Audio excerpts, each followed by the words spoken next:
இன்றைக்கி நாங்கள் எள்ளுப்பாகு செய்த நாங்கள். ஸோ அதுக்கு எள்ளுப்பாகுக்கு தனி எள்ளு உளுந்து சீனி சேர்க்கிறது. நாங்கள் எள்ளுப்பாகுன்னு சொல்லலாம், சத்து மாவுன்னு சொல்லலாம். இதுக்கு உளுந்து, எள்ளு, காஜு, பிளம்ஸ், பேரிச்சம்பழம், பாதாம், பிஸ்தா போட்டு நாங்கள் பேரிச்சம்பழம் ஊற வச்சுட்டு தான் அடுத்த நாள் இதோட சேர்த்து நாங்கள். அதான் இவ்வளோ கருப்பாக இருக்குது. இன்றைக்கு மண்டே இந்த ஸ்பெஷல்.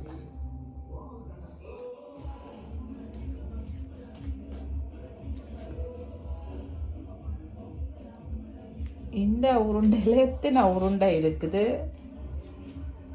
கவுண்ட் பண்ணி சொல்லுங்க மக்களே. இந்த வீடியோ பிடிச்சிருந்தால் லைக் பண்ணுங்க, ஷேர் பண்ணுங்க, சப்ஸ்கிரைப்ஸ் பண்ணுங்க, கமெண்ட் பண்ணுங்க. மீண்டும் ஒரு சமையலில் சந்திக்கிறேன். பாய்.